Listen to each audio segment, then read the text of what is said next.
नमस्कार, आदाब, सत श्री अकाल मेरे प्यारे दोस्तों आप जग जाइए, होश में आ जाइए, क्योंकि आप जितने वीडियो देखते हैं ना वो तो मुझे पता रहता है कि आपने किस ने देखा है, लेकिन लाइक्स आपके बहुत कम रहते हैं। इससे ये पता चलता है कि आप वीडियो जोश में नहीं आलस में देखते हैं।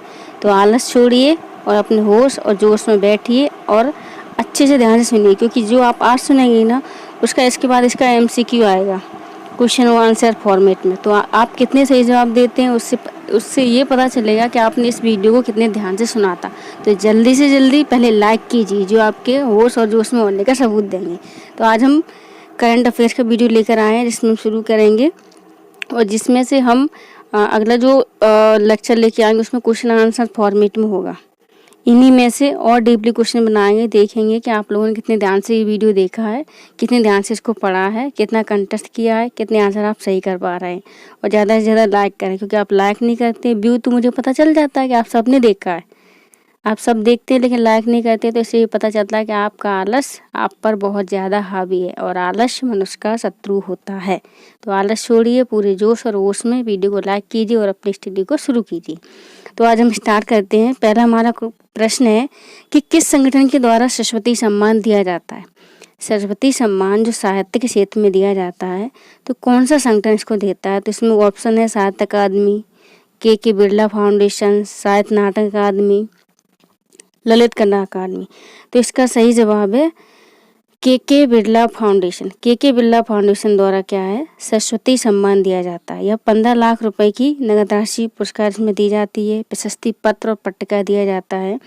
1991 से इस पुरस्कार को दिया जा रहा है के बिरला फाउंडेशन के द्वारा। देश के सबसे प्रतिष्ठित साहित्यिक पुरस्कारों में से यह एक है और हाल ही में इसको प्रख्यात हिंदी कवि साहित्यकार रामदास मिश्र जी को दिया गया है। किसके लिए दिया गया है? उनकी रचना मैं तो यहाँ हूँ के लिए। ये कौन है?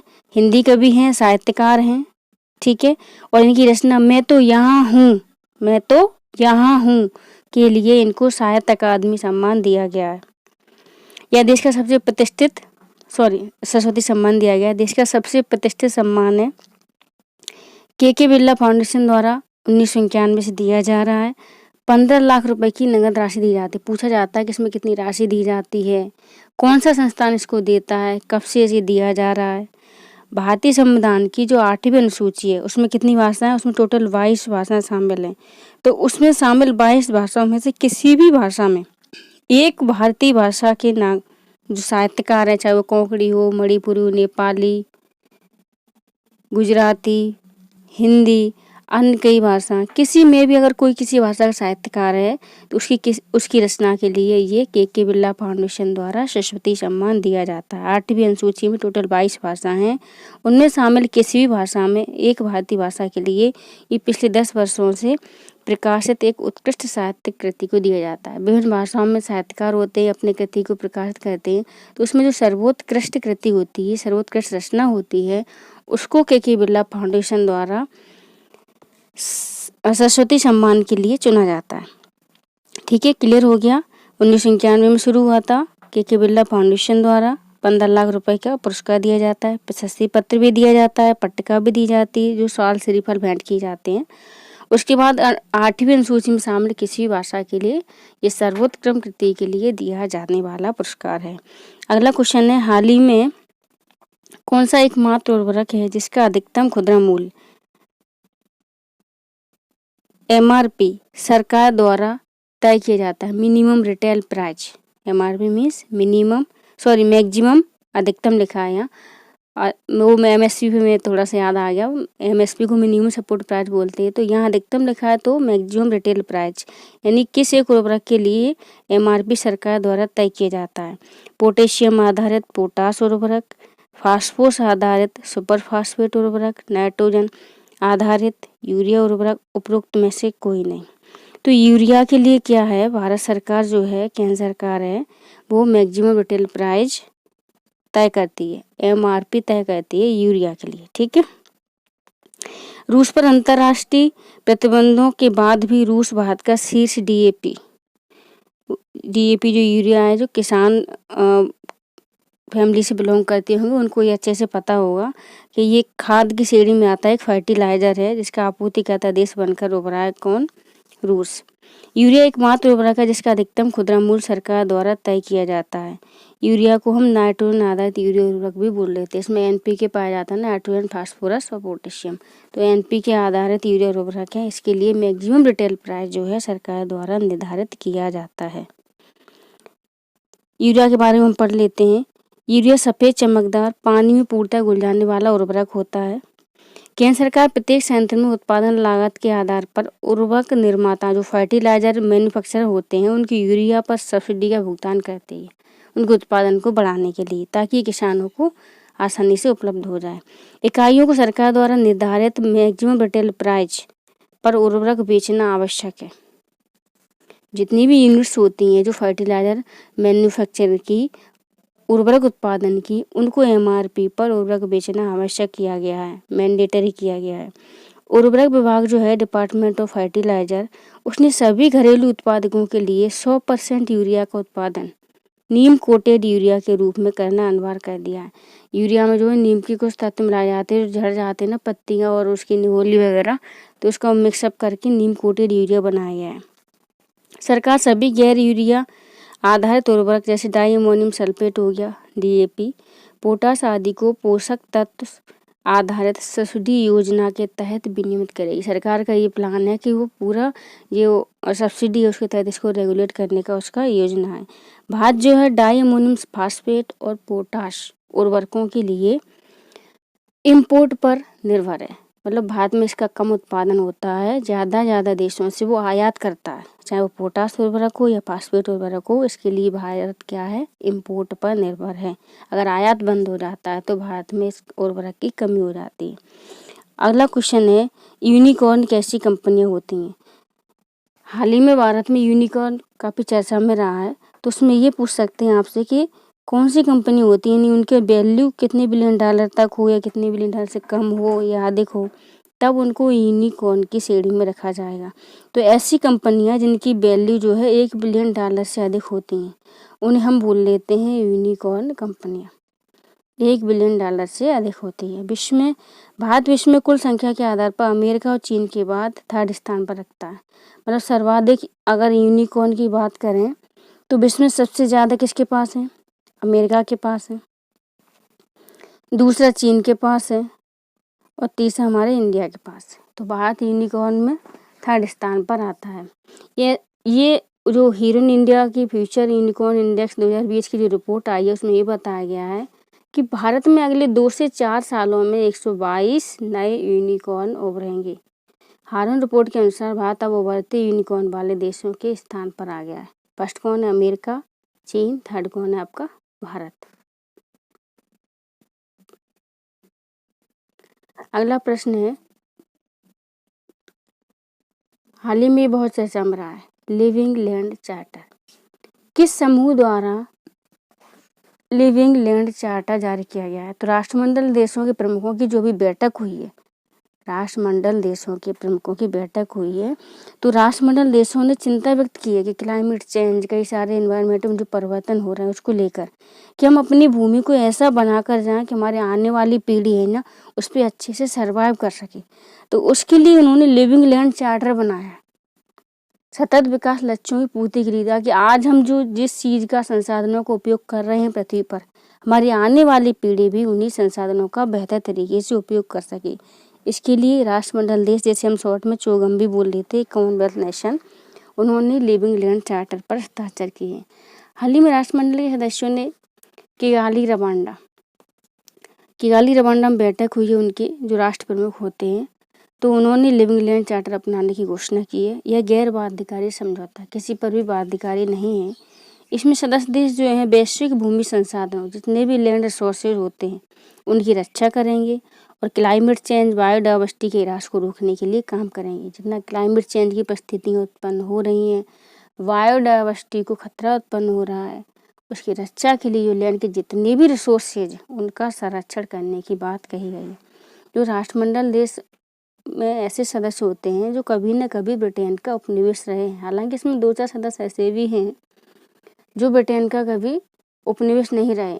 मैक्सिमम इसमें ब्रिटेन के उपनिवेश वाले जब इसको बनाया गया था शुरू में, तो उन्हीं देशों को शामिल किया गया था जो ब्रिटेन के कभी न कभी उपनिवेश रहे, मीन्स अंग्रेजों का जहाँ शासन रहा, जैसे कि इंडिया। ठीक है। राष्ट्रमंडल एक अंतर सरकारी संगठन है। 1949 में लंदन घोषणा, जो कि लंदन डिक्लेरेशन वो था, उसके द्वारा इसकी स्थापना की गई थी। भारत सहित कुल 56 देश वर्तमान में इसके सदस्य हैं। ठीक है। मुख्यालय लंदन में है इसका। 2 अफ्रीकी देश हैं, गैबोन और टोगो। इनको 55वें और 56वें सदस्य के रूप में शामिल किया गया। वैसे इसमें 54 सदस्य थे अभी तक, लेकिन करंट में 2 देश जुड़े हैं इसमें 2022 में, गैबोन और टोगो। ये 55वें और 56वें सदस्य के रूप में राष्ट्रमंडल में शामिल हुए। तो इसकी स्थापना, इसका फुल फॉर्म, इसका हेडक्वार्टर, टोटल सदस्य, नए सदस्य कौन शामिल हुए, ऐसे कौन से सदस्य हैं जो कभी ब्रिटेन का उपनिवेश नहीं रहे हैं, ये आपके लिए क्वेश्चन है। ठीक है। ये अभी आपको ध्यान रखना है कि ऐसे कौन से सदस्य हैं जो कभी भी ब्रिटेन का उपनिवेश नहीं रहे हैं। तो लिविंग लैंड चार्टर को आप समझ गए ना, ये हमारे सस्टेनेबल डेवलपमेंट गोल से संबंधित है। चौगम ने इस पर हस्ताक्षर किए। ये गैर बाध्यकारी समझौता है, किसी को भी बाध्य नहीं किया जाएगा मानने के लिए। लेकिन हाँ, हम सभी की ड्यूटीज है कि हम इस तरीके से संसाधनों का यूज करें ताकि क्लाइमेट चेंज, बायोडाइवर्सिटी ह्रास जैसी समस्याओं का निजात हो सके और हमारी आने वाली पीढ़ी भी उसी तरीके से सर्वाइव कर सके जिस तरीके से हम आज सर्वाइव कर रहे हैं। हम हमारा प्रयास ये होना चाहिए कि हमारी पीढ़ी को तो और बेहतर संसाधन यूज करने को मिले, उसके सामने ऐसी क्लाइमेट चेंज या बायोडाइवर्सिटी डिग्रेडेशन जैसी कोई भी समस्या उत्पन्न न हो। तो हमको अपनी पृथ्वी को रहने योग्य बनाना है। लिविंग लैंड चार्टर इसीलिए हस्ताक्षर किया गया है। नेक्स्ट है सत्रिया नृत्य भारत के किस राज्य से संबंधित है? तो सत्रिया नृत्य तो असम राज्य से संबंधित है। यह पूर्वोत्तर का एक राज्य है। यह संगीत, नृत्य, अभिनय का सम्मिश्रण है। सत्रिया नृत्य में क्या होता है? संगीत भी होता है, अभिनय भी किया जाता है और नृत्य, तीनों ही है।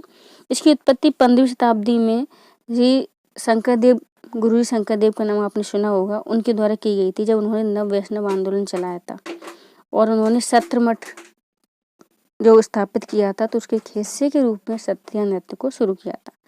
शंकरदेव द्वारा संगीतबद्ध रचनाओं का प्रयोग किया गया था, जिसे बोर गीत कह सकते हैं।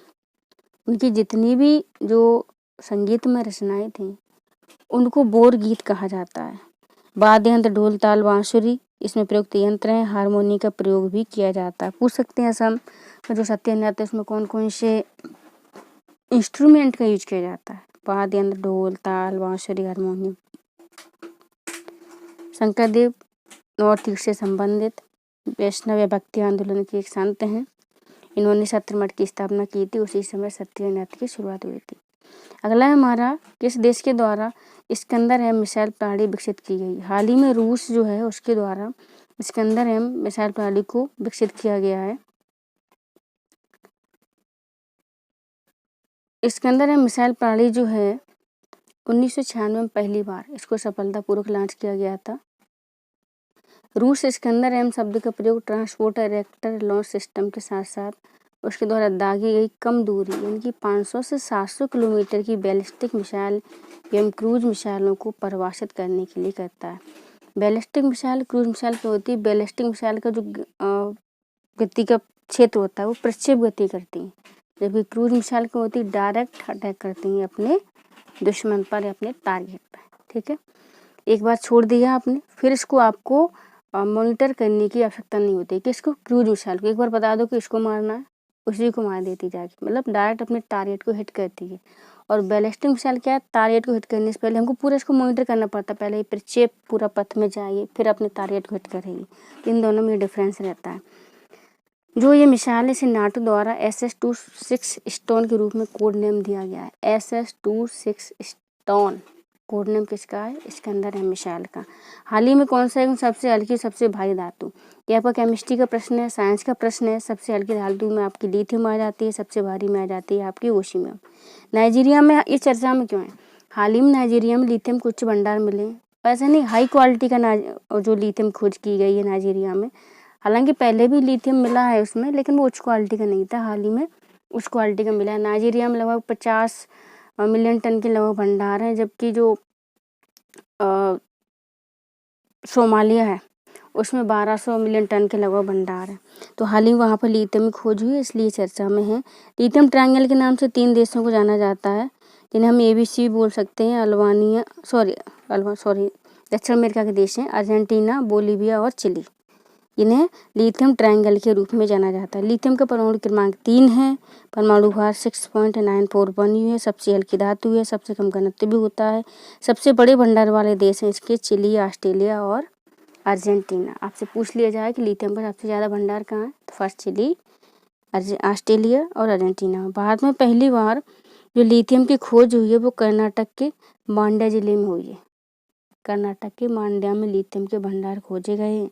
लिथियम का यूज कहाँ होता है, जो थर्मोन्यूक्लियर होते हैं, ताप नाभिकीय अभिक्रियाएं हैं, रिएक्शंस हैं, इलेक्ट्रोकेमिकल सेल बनाने में, इलेक्ट्रिक वाहनों में, विमान के पुर्जे बनाने में, एल्यूमिनियम के साथ कवच प्लेट बनाने में लिथियम का यूज किया जाता है। लिथियम त्रिकोण, lithium triangle, Argentina, Bolivia, Chile. आप ऐसे याद नहीं कर सकते तो ABC शॉर्ट फॉर्म में याद कर लेना। ए से अर्जेंटीना, बी से बोलीविया, सी से चिली। लिथियम ट्रायंगल के नाम से इसको जाना जाता है क्योंकि यहाँ लिथियम के अधिकतम भंडार पाए जाते हैं। यह दक्षिण अमेरिकी देश है। ओके, अगला देखते हैं ओसियम के बारे में। ओसियम के बारे में भी हम पढ़ लेते हैं। ये देखो, तो ओसियम जो है सबसे भारी धातु है। ओसियम क्या है, सबसे भारी धातु है। इसका परमाणु भार 190 है, परमाणु क्रमांक 67 यानी कि 76 है। कठोर धातुक तत्व है और सभी ज्ञात तत्वों का घनत्व सबसे अधिक होता है। सबसे भारी भी है, इसका घनत्व भी सर्वाधिक होता है। किस महाद्वीप में ग्रेट ग्रीन वॉल अवस्थित है, अभी हाल ही में चर्चा में रही है इसलिए पूछा गया। आप सबके पास जब भी मैं लेक्चर लिया करूँ करंट अफेयर से रिलेटेड तो मैप अपना खोल के रखिए, क्योंकि जब तक आप मैप में उस लोकेशन को नहीं देखेंगे आपको याद नहीं होगी। तो ये कंपलसरी है आपके लिए कि आप अपना मैप खोल के रखें। ग्रेट ग्रीन वॉल, जैसे मैंने आपको अर्जेंटीना, बोलीविया, चिली बताया, तो अब आप अभी दक्षिण अमेरिका महाद्वीप को खोलें अपने मैप में, वहाँ पर देखें कि अर्जेंटीना, बोलीविया, चिली कहाँ पर है। ये देश जो है दक्षिण अमेरिका के किन किन देशों की सीमा साझा करते हैं, कौन से इनसे महासागर टच होते हैं, कौन सी ये पहाड़ियाँ हैं, कौन सा मरुस्थल है, कोई विशेष खनिज का भंडार है क्या। तो इस तरीके की चीज़ें आपको धीमी धीमी याद होंगी, एक दिन में आप चाहें तो नहीं होंगी, तो आप मैप अवश्य खोल कर रखें। तो ग्रेट ग्रीन वॉल जो है अफ्रीका के साहिल क्षेत्र में पाई गई है। तो अभी आप अफ्रीका खोल के देखें, अफ्रीका के साहिल क्षेत्र में मरुस्थलीकरण से निपटने के लिए एक ग्रेट ग्रीन वॉल यानी कि पूरे आप ऐसा कह सकते हैं कि पेड़ों की दीवार बनाई गई। ग्रीन क्यों बोला जा रहा है कि पूरा वृक्षारोपण किया गया है एक बृहद क्षेत्र में, तो ग्रेट ग्रीन वॉल कार्यक्रम चलाया जा रहा है। अब जो साहिल क्षेत्र है वो मरुस्थलीय एरिया है पूरा, जिसे हम सहारा मरुस्थल के थोड़े नीचे आते तो साहिल क्षेत्र है, वहाँ पर इसको चलाया जा रहा है। ग्रेट ग्रीन वॉल जो कार्यक्रम है 2007 में अफ्रीकी संघ द्वारा लॉन्च किया गया था। कब किया गया था, 2007 में। यह अफ्रीका के साहिल क्षेत्र में पश्चिम के सेनेगल से पूर्व सेनेगल से जिबूती तक फैला हुआ। आप अफ्रीका महाद्वीप उठाइए और सेनेगल से जिबूती तक देखिए, पूरा 11 देशों में या फिर अफ्रीका के 11 देशों में फैला हुआ है ग्रेट ग्रीन वॉल। 8000 किलोमीटर लंबी ग्रीन वॉल कितने देशों में फैला हुआ है, यह अफ्रीका के 11 देशों में फैला हुआ है। इसका विस्तार 8000 किलोमीटर में। लक्ष्य क्या है इसका, 2030 तक 100 मिलियन हेक्टेयर वर्तमान में खराब हो चुकी भूमि को बहाल करना। वहाँ का पूरा मरुस्थलीय एरिया लगभग बंजर भूमि हो गई है, तो उनका प्रयास है कि भूमि उर्वर हो जाए, उस भूमि को सही करना। इस परियोजना को UNCCD, United Nations conservation to combat desertification, जो मरुस्थलीकरण रोकने का जो कन्वेंशन है जो कि रियो समिट के दौरान अस्तित्व में आया था, और वर्ल्ड बैंक, इन दोनों ने इसको समर्थन दिया है। UNCCD कब आया था, रियो अर्थ समिट हुई थी 1992 में, उसमें 3 कन्वेंशन आए थे, UNCBD, UNCCD, UNFCCC। ये मोस्ट इम्पोर्टेंट कन्वेंशन, इनके फुल फॉर्म भी आपको पता होना चाहिए। UNCBD को बोलते हैं United Nations convention on biological diversity. Okay, ये जैव विविधता से संबंधित है। दूसरा है आपका UNFCCC, United Nations framework convention on climate change, ये क्लाइमेट चेंज पर कन्वेंशन है। और ये UNCCD तो मरुस्थलीकरण को रोकने के लिए है। तो तीनों कन्वेंशन रियो अर्थ समिट के दौरान 1992 में अस्तित्व में आए थे। तो ग्रेट ग्रीन वॉल प्रोग्राम को UNCCD और वर्ल्ड बैंक का क्या है, समर्थन प्राप्त है, वित्तीय सहायता प्राप्त है। अगला प्रश्न है हमारा, किस मौलिक अधिकार को डॉक्टर BR अम्बेडकर जी ने, जिसे भारतीय संविधान का जनक कह सकते हैं हम, कह नहीं सकते, कहते हैं, कि हृदय और आत्मा के रूप में वर्णित किया है। किस मौलिक अधिकार तो अम्बेडकर जी ने आर्टिकल 32 को कहा था कि ऐसा अनुच्छेद है या एक ऐसा अनुच्छेद है जिससे क्या है, इसके बिना संविधान व्यर्थ होगा या संविधान की आत्मा उसका हृदय है। 32 अनुच्छेद 32 जो है किसी भी व्यक्ति को उसके मौलिक अधिकार हनन होने पर सुप्रीम कोर्ट के पास जाने का अधिकार देता है। इसके तहत सुप्रीम कोर्ट 5 प्रकार की रिटें जारी करता है। बंदी प्रत्यक्षीकरण, इनका इंग्लिश और हिंदी आपको दोनों आना चाहिए, जिसे हेबियस कॉर्पस बोलते हैं। परमादेश, प्रतिषेध, उत्प्रेषण, अधिकार परीक्षा। इस अनुच्छेद के तहत संसद को अधिकार दिया गया है कि संसद रिट अधिकारिता का विस्तार सर्वोच्च न्यायालय से परे किसी अन्य न्यायालय तक विस्तृत कर सकेगी।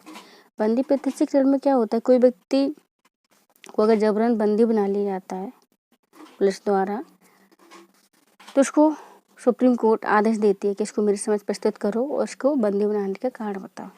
जो कि परमादेश में क्या होता है, कोई भी सरकारी संस्था है या कोई भी अधिकारी अपने कर्तव्य को पालन नहीं कर रहा है तो उसके तहत उस परमादेश रिट जारी की जाती है कि आप अपने इन कर्तव्यों का पालन करें। नेक्स्ट क्या है, प्रोहिबिशन और सर्टोरी। ये सुप्रीम कोर्ट या हाई कोर्ट द्वारा जो अधीनस्थ न्यायालय होते हैं उनको जारी की जाती है। उनमें जो मामले लंबित हैं, उनकी सीमा से बाहर की सुनवाई तो नहीं कर रहे हैं, कहीं मामलों का निपटारा वो कानूनों का उल्लंघन तो नहीं कर रहे हैं, अगर मामला लंबित पड़ा है तो सुप्रीम कोर्ट में भेजें, इस तरीके की ये रिट है। अगला है हमारा अधिकार परीक्षा। अधिकार परीक्षा में क्या होता है, कोई भी अधिकारी सिविल सर्वेंट हो अपने पदीय दायित्वों के निर्वहन के अलावा बिना सरकार की अनुमति के अन्य पदीय दायित्वों का निर्वहन करता है, अन्य ड्यूटीज अपने हाथ में ले लेता है, तो सुप्रीम कोर्ट उसको रिट जारी करके ये पूछती है कि आप किस अधिकार से इस पदीय दायित्वों का निर्वहन कर रहे हैं। कम से कम हमें कन्विंस तो करें, हमें बताएं, क्लियर करें कि आपको किसने सौंपा ये काम करने का, आपकी अधिकारिता क्या है इसको करने की, इसलिए ये रिट जारी की जाती है। नेक्स्ट हम आगे बढ़ते हैं। कौन सबसे सफल प्रक्षेपण यान रहा है जिसे इसरो का वर्क हॉर्स भी कहते हैं? तो PSLV, polar satellite launch vehicle, यह सबसे सफल रहा है, इसको वर्क हॉर्स भी कहा जा रहा है। हाल ही में क्या हुआ है, PSLV C-53 का प्रक्षेपण किया गया है और इसरो की जो वाणिज्यिक शाखा है new space India limited, Antrix भी है और न्यू स्पेस इंडिया लिमिटेड का हाल ही में निर्माण हुआ है 2019 में, तो दूसरी है ये NSIL का ये दूसरा मिशन है। पोलर सैटेलाइट लॉन्च व्हीकल जो है 4 चरण होते हैं इसमें, ठोस द्रव इस तरीके के ईंधन भरे रहते हैं इसमें। वह भारत का तीसरी पीढ़ी का लॉन्च व्हीकल है। पीढ़ियाँ पहले क्या थी, SLV पीढ़ी आई थी, फिर ASLV आई थी, है ना। Satellite launch vehicle, asynchronous satellite launch vehicle, ऐसे लिख देती हूँ। पहले आई थी SLV, फिर आई थी ASLV। ये सैटेलाइट लॉन्च व्हीकल है, ये एसिंक्रोनस सैटेलाइट लॉन्च व्हीकल है। फिर आई थी आपकी पोलर सैटेलाइट लॉन्च व्हीकल, फिर आपकी आई थी GSLV जो सिंक्रोनस लॉन्च व्हीकल। ये आपके क्या है, प्रक्षेपण यान की पीढ़ियाँ। तो PSLV क्या है, तीसरे स्थान पर आता है, ठीक है। PSLV क्या है, पहला लॉन्च वाहन है जो तरल चरण से सुसज्जित था। ये SLV क्या थे, इनमें ठोस ही चरण होते थे। PSLV सबसे पहले लिक्विड स्टेज डाली गई थी 1994 में। अपने पहले सफल प्रक्षेपण के बाद PSLV जून 2017 तक लगातार 39 सफल मिशनों के साथ भारत के विश्वसनीय और बहुमुखी वर्कहॉर्स लॉन्च वाहन के रूप में जाना जाता रहा है। विकल्प पेलोड क्षमता, ये आपको 17 से 50 किलोग्राम आप याद कर लेना, जो सूर्य तुल्यकाल ध्रुवीय कक्षाओं में इनको ले जाया जाएगा। 14 से 25 किलोग्राम तक का पेलोड, यानी कि जो वायर होता है, जो ईंधन वगैरह होता है, उसको ले जा सकते हैं। और जियो स्टेशनरी और जी सिंक्रोनस ऑर्बिट तक ये ले जाएंगे। चंद्रयान 1 तथा मंगलयान जैसे महत्वपूर्ण मिशनों में भी PSLV ने ही इनको प्रक्षेपित किया था, तो उसकी ही सफलता रही थी, ठीक है। प्रधानमंत्री मुद्रा योजना हाल ही में चर्चित रही है। तो प्रधानमंत्री मुद्रा योजना का संबंध MSME से, micro small and medium industries, सूक्ष्म लघु मध्यम उद्योगों से संबंधित योजना है।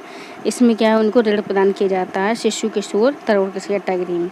2015 में शुरू हुई थी ये। शिशु क्या है, 50,000 तक का अगर ऋण दिया जाता है तो वो शिशु कैटेगरी में आ जाएगा। 50,000 से 5 लाख तक का ऋण किशोर में आ जाएगा। 5 लाख से 10 लाख तक का ऋण को जो है तरुण कैटेगरी में रखा जाता है। मुद्रा की फुल फॉर्म आपको पता होना चाहिए, micro units development and finance agency limited. ये सरकार द्वारा स्थापित वित्तीय संस्थान। दोस्तों आपको बता दें कि एमएसएमई देश की जीडीपी में महत्वपूर्ण रोल अदा करते हैं। एमएसएमई देश की जीडीपी में लगभग 20% का रोल अदा करते हैं। और अगर बात करें कि मैन्युफैक्चरिंग में या जीडीपी में कितना योगदान, तो 38% का लगभग ये योगदान करते हैं। और निर्यात में 40% का इनका योगदान है देश की जीडीपी में, ठीक है। और कुल जीडीपी का लगभग 20% मान लीजिए आप, लगभग 38% इनका जीडीपी में योगदान है। और 120 मिलियन लोगों को ये रोजगार प्रदान करते हैं एमएसएमई। तो एक बहुत बड़ा फील्ड है रोजगार के लिए, देश की जीडीपी के लिए और निर्यात को बढ़ाने के लिए। नेक्स्ट है grand old man of India. तो ये तो आप सभी को पता ही है, दादा भाई नौरोजी को कहा जाता है। नेक्स्ट है हमारा, किन देशों के बीच मध्य सागर स्थित है। तो मध्य सागर जो है जॉर्डन और इजराइल के बीच पाया जाता है। मध्य सागर किसके बीच पाया जाता है, जॉर्डन और इजराइल के बीच में पाया जाता है। यह समुद्र तल से 440 मीटर नीचे दुनिया का सबसे निचला बिंदु कहा जाता है। जॉर्डन नदी और यहूदिया एवं यरदन जैसी अन्य छोटी नदियां आकर इसमें गिरती हैं। किसमें, मध्य सागर में। दुनिया के सबसे खारे जल निकाय में से एक है। ये आप इसकी लोकेशन देख सकते हैं, ये देखिए उनको लोकेशन दिखाती हूँ। ये देखो जॉर्डन और इजराइल के बीच क्या है, ये मध्य सागर स्थित है। ये देखिए, है ना, ये जॉर्डन हो गया आपका, ये इजराइल हो गया, ये डेड सी हो गया। अमुक्तमाल्यादि की रचना किसने की है, तो कृष्णदेवराय ने की है। कृष्णदेवराय जो है तेलुगु भाषा के साहित्यकार थे और विजयनगर साम्राज्य में तुलु वंश से संबंधित थे। ये इन्हें आंध्र भोजी भी कहा जाता है। तेलुगु भाषा के जो 8 दिग्गज कवि रहते थे, इन्हीं की दरबार में रहते थे, इसलिए इनको अष्टदिग्गज कहा जाता था। इन्होंने हजारा राम मंदिर बनवाया था और दक्षिण भारतीय मंदिरों में गोपुरम जोड़ने की परंपरा इन्होंने आरंभ की थी। गोपुरम क्या होता है, एक जब हम किसी मंदिर में प्रवेश करते हैं तो उसका जो फर्स्ट जो स्ट्रक्चर दिखाई देता है, कलश वगैरह रखे रहते हैं ना, एक प्रवेश द्वार बोल सकते हैं, तो काफ़ी सुसज्जित वगैरह रहता है दक्षिण में, उसको गोपुरम बोल देते हैं। उन्होंने अपनी माँ के नाम पर विजयनगर के पास एक बस्ती भी बसाई थी, इसे नागालपुरम कहते हैं। ओके, कृष्णदेवराय जो है तेलुगु भाषा के साहित्यकार थे, विजयनगर साम्राज्य से संबंधित थे। ये तो आपको समझ में आ गया। अब नेक्स्ट हम चलते हैं। क्वेश्चन क्या है, एक उपोष्ण कटिबंधीय फसल है, ऑप्शन दिए गए हैं, उसके बारे में पूछा गया है। इसकी वृद्धि के लिए कम से कम 210 ठंड मुक्त दिन होने चाहिए। उनमें ठंड एक नॉर्मल टेम्परेचर वाला दिन होने चाहिए। 50 से 100 सेमी वर्षा होनी चाहिए। यह किस फसल के बारे में बात की गई, तो इस कपास के बारे में बात की गई है, क्योंकि ये उपोष्ण कटिबंधीय खरीफ की फसल है। 210 दिनों तक, मतलब ऐसे उसको नॉर्मल टेम्परेचर वाले दिन मिलने चाहिए, ठंड नहीं होनी चाहिए, मतलब कम ठंड वाले। 50 से 100 सेमी वर्षा होनी चाहिए। कपास के लिए कौन सी मिट्टी अच्छी है, तो सब आप जानते हो, काली मिट्टी, जिसे काली कपासी मिट्टी बोल देते हैं ना। दक्कन के पठार की सब अच्छी जल निकासी वाली काली मृदा इसके लिए सर्वाधिक उपयुक्त है, ठीक है। और FAO की बात करें, फूड एंड एग्रीकल्चर ऑर्गेनाइजेशन के अनुसार भारत विश्व में कपास का सबसे बड़ा उत्पादक देश है। कपास का सबसे बड़ा उत्पादक देश है। भारत में 95% उत्पाद कपास जो BT कॉटन है, जो कि कपास की नई जो ट्रांसमिटेड फसल है, किस्म है, उसको BT कॉटन है, ठीक है। सबसे बड़े कपास उत्पादक राज्य गुजरात, महाराष्ट्र, तेलंगाना, आंध्र प्रदेश, राजस्थान, क्योंकि इनमें काली मिट्टी सर्वाधिक पाई जाती है। गुजरात, महाराष्ट्र, तेलंगाना, आंध्र प्रदेश, राजस्थान। ये PT में पूछ ली जाता है, इनमें में से कौन भारत में सर्वाधिक कपास उत्पादक राज्य है, या इनको क्रम में लगाएं। आपको 4-5 राज्य दे दिए जाएंगे और इनको उत्पादन के घटते क्रम में लगाना है। तो आप कैसे लगाएंगे, जब आपको पता होगा तभी तो लगा लेंगे। तो फर्स्ट तेलंगाना, महाराष्ट्र, तेलंगाना, महाराष्ट्र, गुजरात, महाराष्ट्र, तेलंगाना, आंध्र प्रदेश, राजस्थान। इस तरीके से आपको क्रम में लगाना है ना। नेक्स्ट है, किस मंत्रालय के द्वारा मेघदूत पुरस्कार शुरू किया गया। ये डाक विभाग से संबंधित है और डाक विभाग का सर्वोच्च पुरस्कार है। उसके जो कर्मियों की जो उनका परफॉर्मेंस होता है उनके फील्ड में बेहतर कार्य का, उसके आधार पर ये दिया जाता है। ये डाक विभाग का सबसे बड़ा पुरस्कार। तो हाल ही में संचार मंत्रालय ने, जो हमारे मंत्री हैं अश्विनी वैष्णव जी, उन्होंने दिल्ली में डाक विभाग का एक E-लर्निंग पोर्टल डाक कर्मयोगी नाम से लॉन्च किया है। इसके माध्यम से क्या है, 4 लाख ग्रामीण डाक सेवकों विवाही कर्मियों को क्या ट्रेंड किया जाएगा।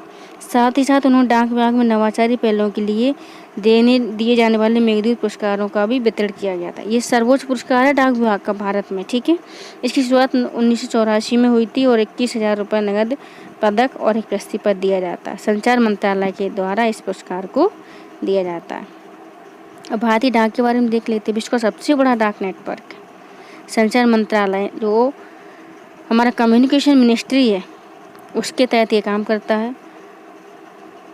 1766 में रॉबर्ट क्लाइव ने भारत में नियमित डाक व्यवस्था शुरू की थी और 1774 में बारन हेस्टिंग्स ने कोलकाता में पहला डाकघर स्थापित किया था। तो पहला डाकघर किसने स्थापित किया था? बारन हेस्टिंग्स ने 1774 में, और नियमित डाक व्यवस्था शुरू की थी 1766 में रॉबर्ट क्लाइव ने। भारत की केंद्रीय डाक प्रणाली इंडिया पोस्ट है, जिसकी स्थापना 1 अप्रैल 1854 को की गई थी, ठीक है। आपको IPPB का फुल फॉर्म बताना है, ठीक है। IPPB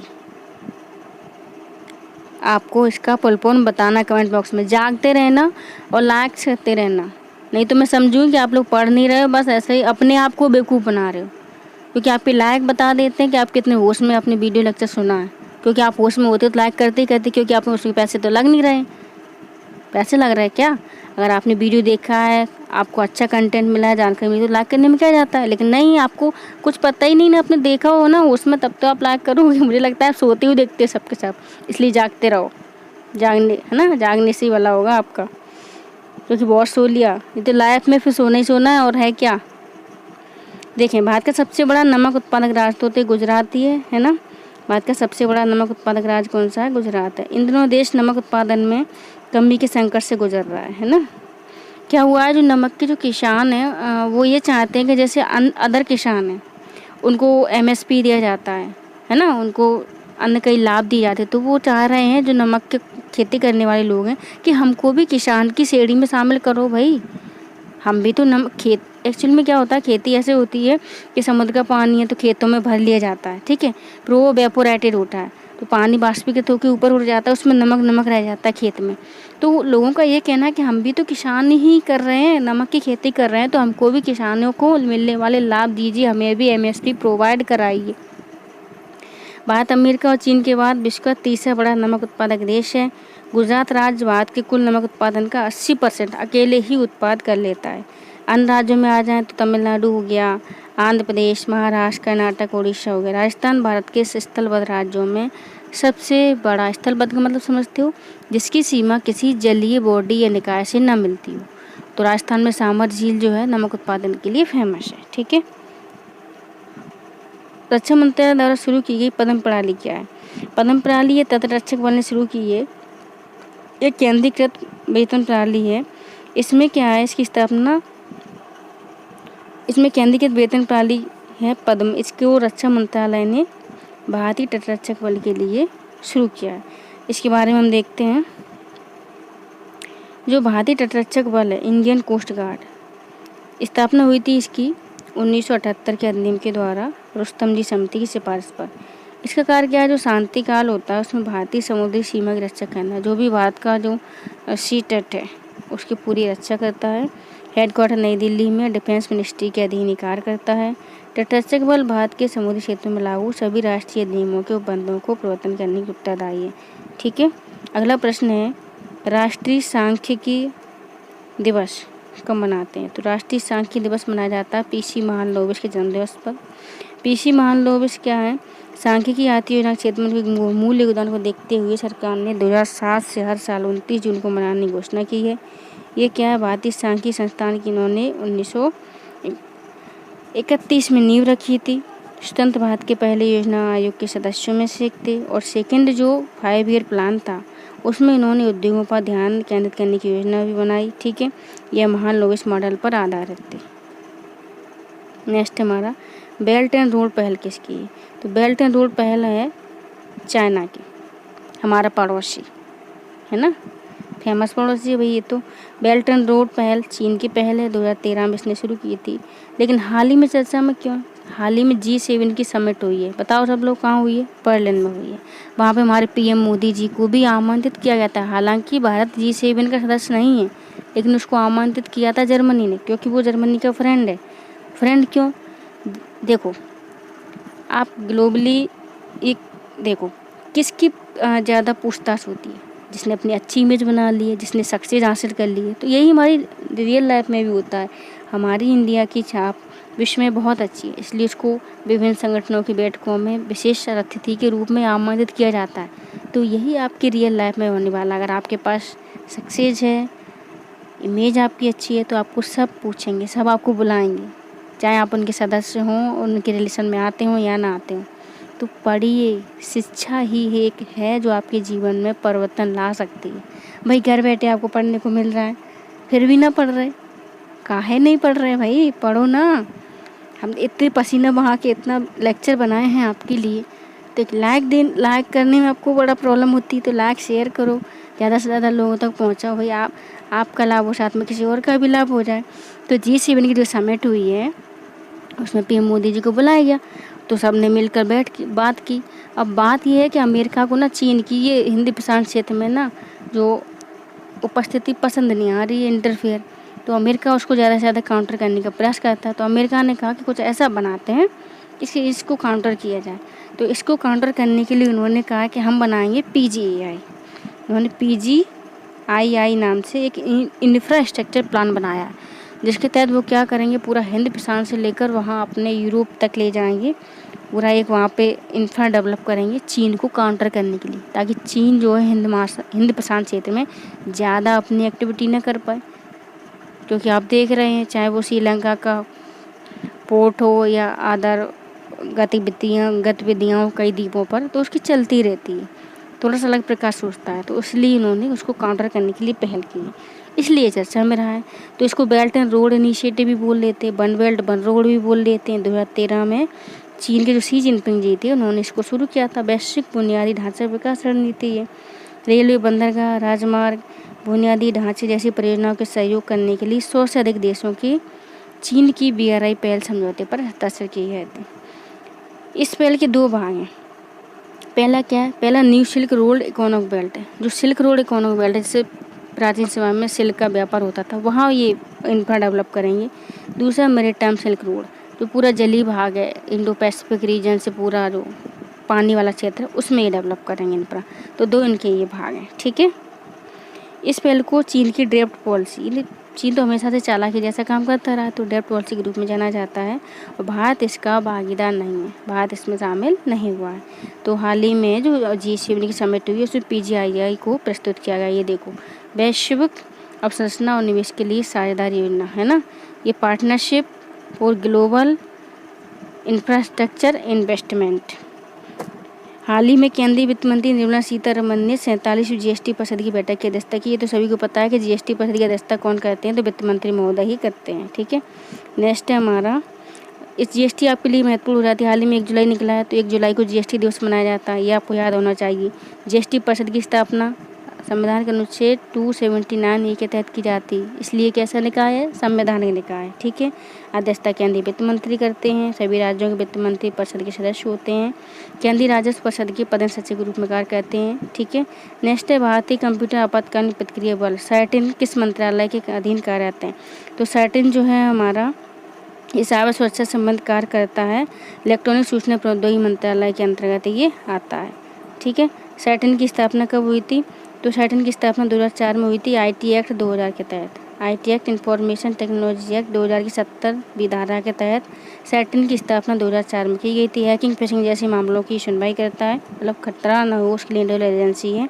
और वैश्विक स्तर पर अगर हम बात करें तो बुडापेस्ट कन्वेंशन साइबर अपराधों पर रोकने के लिए किया गया था। नेक्स्ट हमारा अभ्यास हाल ही में चर्चा में रहा है। तो अभ्यास क्यों चर्चा में रहा है, इसको हम देखते हैं। ये DRDO द्वारा किया गया था। तो DRDO ने स्वदेशी रूप से डिजाइन किए गए Abhyas high speed expendable aerial target HEAT का सफल उड़ान परीक्षण किया है, ठीक है। यह UAV है, यानी अनमैन्ड व्हीकल है, अनमैन एयरक्राफ्ट व्हीकल है जिसको किसी मानव द्वारा नहीं चलाया जाता, रोबोट चलाता है इसको, जो एक छोटे गैस टरबाइन इंजन द्वारा संचालित है। विभिन्न मिसाइल प्रणालियों के लक्ष्य भेदन में इसका यूज किया जाता है। DRDO रक्षा मंत्रालय के प्रशासनिक नियंत्रण में काम करता है। 1958 में स्थापना हुई थी इसकी। न्यू दिल्ली में इसका हेडक्वार्टर है। 50 प्रयोगशालाएँ इसकी, ठीक है। Defence research and development organisation इसका फुल फॉर्म है। तो इसका सही आंसर क्या है? DRDO द्वारा विकसित एक ड्रोन है, ये अभ्यास है ना। नेक्स्ट हम देखेंगे कि किस संगठन के द्वारा सरस्वती सम्मान दिया जाता है। ये हम पीछे पढ़ चुके हैं आपका, वही KK बिरला फाउंडेशन। तो वो प्रश्न है, त्रिकोणीय संघर्ष किन राज्यों के बीच हुआ था? तो त्रिकोणीय संघर्ष तो आपको पता ही है कि इसके बीच हुआ था, गुर्जर, प्रतिहार, राष्ट्रकूट, पाल वंश के बीच हुआ था, ठीक है। त्रिकोणीय संघर्ष के बारे में हम देख सकते हैं 8वीं सदी में हुआ था। ये कन्नौज पर नियंत्रण के लिए तीनों का संघर्ष था, गुर्जर, प्रतिहार, पाल और राष्ट्रकूटों के बीच। भारतीय इतिहास में त्रिकोणीय संघर्ष, त्रिपक्षीय संघर्ष कहते हैं इसको। पाल, गुर्जर, प्रतिहार, राष्ट्रकूटों के मध्य हुआ था, ठीक है। एक ठंडी जलधारा है, कौन सी, ये आपको बतानी है। तो ठंडी जलधारा है इसमें क्यूरियोसिटी जलधारा है ना। आपको ये जलधारा आपको पता होना चाहिए, कौन सी गर्म है कौन सी जल रही है ना।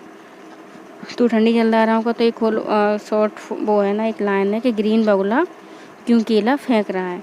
तो इस तरीके से ग्रीन उनका एक एक नाम रहता है, कभी डिटेल में मैं आपको बताऊंगी। तो ये पूरा ठंडी जलधाराओं का शॉर्ट एक ट्रिक है याद करने का।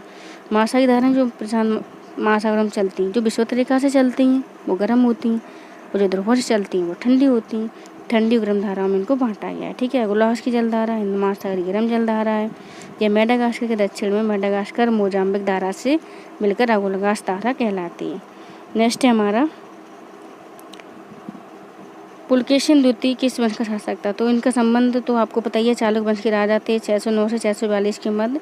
और एवल अभिलेख में इनकी जानकारी मिलती है। सैनिक संघर्ष पर उत्तर भारत के शासक हर्षवर्धन के विरुद्ध इनको वो एवल अभिलेख जो है पुलकेशिन द्वितीय ने हर्षवर्धन को हराया, उसमें ये वर्णन उसका मिलता है, ठीक है। नेक्स्ट है हमारा किस संविधान संशोधन के माध्यम से मौलिक कर्तव्यों को जोड़ा गया था? तो 42 संविधान संशोधन के माध्यम से स्वर्ण सिंह समिति की सिफारिश पर 1976 में मौलिक कर्तव्यों को भाग 4 का अनुच्छेद 51 का में जोड़ा गया था। ध्यान रहे कि स्वर्ण सिंह समिति ने सिर्फ 8 मौलिक कर्तव्यों की सिफारिश की थी, लेकिन सिर्फ 8 की, लेकिन शामिल कितने किए गए थे? 10।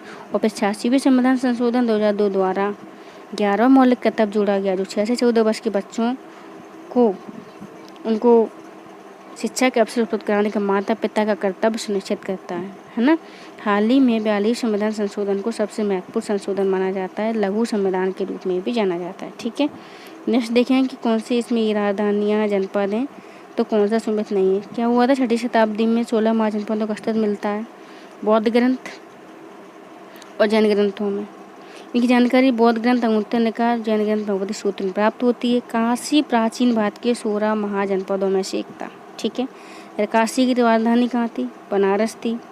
इसकी पुष्टि आने वाले चीनी यात्री फायान के विवरण से प्राप्त होती। कौशल की राजधानी जो थी वो गोरखपुर के आसपास का क्षेत्र था। प्रथम राजधानी अयोध्या थी, दूसरी राजधानी श्रावस्ती थी, ठीक है। कौशल की क्या थी? अयोध्या और श्रावस्ती। अंग की चंपल और मगध की राजगृह। पूछा क्या है आपसे, किसी भी प्रश्न को हल करने से पहले सही से पढ़ें। सुमेलित नहीं है तो भैया बी इसमें सुमेलित नहीं है, क्योंकि कौशल की राजधानी तो श्रावस्ती अयोध्या थी, तक्षशिला नहीं थी, इसलिए हमारा आंसर सही हो गया। मगध महाजनपद में आधुनिक पटना तथा गया जिले शामिल थे।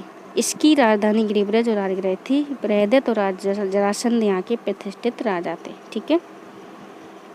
ये बताना है आपको कि कर्क रेखा कहाँ से नहीं गुजरती है, तो ईरान से नहीं गुजरती है। कर्क रेखा 23.5 डिग्री उत्तरी अक्षांश को कहते हैं हम। कर्क रेखा जो है 23.5 डिग्री उत्तरी अक्षांश को हम कर्क रेखा कहते हैं, ठीक है।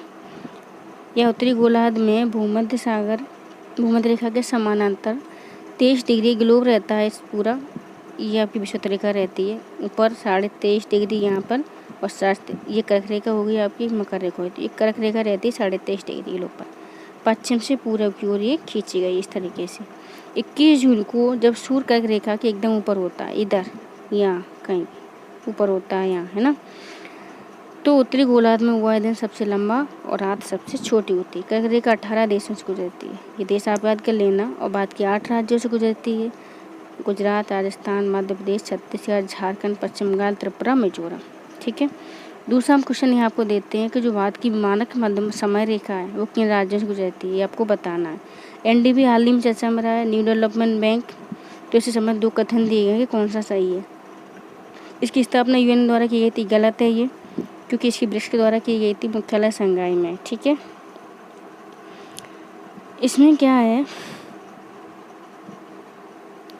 जो एनडीबी है, जो वृक्ष का संगठन है ना, वृक्ष की बैंक है। वृक्ष के 14वें वृक्ष सम्मेलन के हाल ही में भाग लिया है, वर्चुअली मेजबानी हुई थी इसकी चीन द्वारा। एनडीबी की स्थापना वृक्ष ने की थी फोर्टलोजा घोषणा के द्वारा 2014 में, जब 6वां वृक्ष सम्मेलन फोर्टलोजा में हुआ था तब।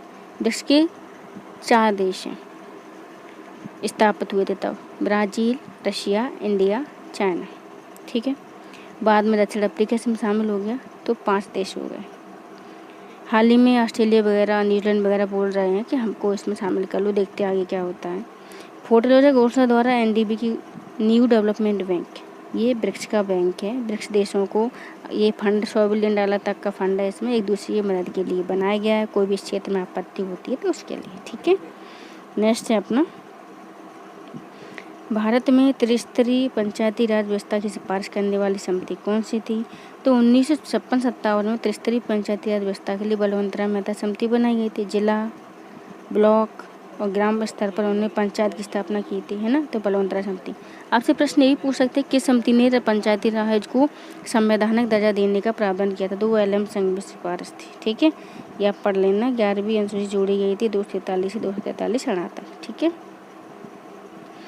डुरंड कप का संबंध फुटबॉल से, आपको बताइए फुटबॉल का टूर्नामेंट है, तो फुटबॉल से 1888 में ये दिया जाता है। नेक्स्ट हमारा, विद्युत बल्ब का फिलामेंट किससे बना होता है? तो विद्युत बल्ब का जो फिलामेंट होता है वो टंगस्टन का बना होता है ना। बिजली के बल्ब में तापमान बहुत उच्च होता है, इसे ऐसी धातु से बनाया जाता है जिसका गलनांक बहुत अधिक हो, तुरंत गल ना जाए, जो गर्म होने पर ना तो गले और ना ही उसमें कोई रिएक्शन हो, इसलिए टंगस्टन इसके लिए उपयुक्त पाई गई, टंगस्टन का बनाया गया। क्योंकि उसमें आप कितनी विद्युत प्रवाहित करो तो गर्म होकर रोशनी देगा, लेकिन पिघलेगा या जलेगा नहीं। ठीक है, नेक्स्ट हमारा, रेड क्लिफ रेखा किन देशों की सीमा को परिभाषित करती है? तो रेड क्लिफ जो है हमारा भारत पाकिस्तान की सीमा को परिभाषित करती है। 17 अगस्त 1747 में क्या हुआ था, विभाजन के बाद इसको बनाया गया था, है ना। यह गुजरात के कच्छ के रण से लेकर जम्मू कश्मीर तक भारत और पाकिस्तान के बीच अंतर्राष्ट्रीय सीमा बनाती है। सीरियल रेड क्लिफ के दस्तावेज का निर्धारण किया गया था। भारत चीन का निर्धारण करने वाली रेखा को हम मैकमोहन रेखा कहते हैं। हाल ही में ये पेपर में भी आपके में आए थे मैकमोहन रेखा, याद हो आपको तो, है ना। अगला आपका प्रश्न है, अभी जो हम पढ़ा के आए आगे, किन देशों के बीच मध्य सागर स्थित है? तो वो है आपका जॉर्डन और इजराइल। ठीक है, तो आज का लेक्चर यहीं समाप्त करते हैं, और सब देख के लाइक करके जरूर जाइएगा, शेयर करें ज़्यादा से ज़्यादा लोग तक। चैनल पर नए हैं तो सब्सक्राइब करें, और कमेंट में अपने सजेशन फीडबैक ज़रूर लिखा करें, हमको पता तो चले कि आपको कैसा लग रहा है, या आपकी और कोई डिमांड है किस चीज़ पर लेक्चर बनाया जाए, तो आप कमेंट बॉक्स में लिखें। और मैंने अपने जो मेंस का भी पेपर 3 के बहुत जल्दी वीडियो आने वाले हैं, क्योंकि पेपर 3 के नोट्स मेरे पूरे मार्केट में अवेलेबल आ चुके हैं, मैं लॉन्च कर चुकी हूँ, पूरी बना चुकी हूँ। अब जिन लोगों को लेना हो वो बुकिंग करा सकते हैं। ठीक है, तो आज का लेक्चर यहीं ख़त्म करते हैं। गुड बाय, गुड लक, स्वस्थ रहें, मस्त रहें, अपनी पढ़ाई को सकारात्मक वे में लेकर चलें, आलस छोड़ें, जोश में रहें। जय हिंद, जय भारत।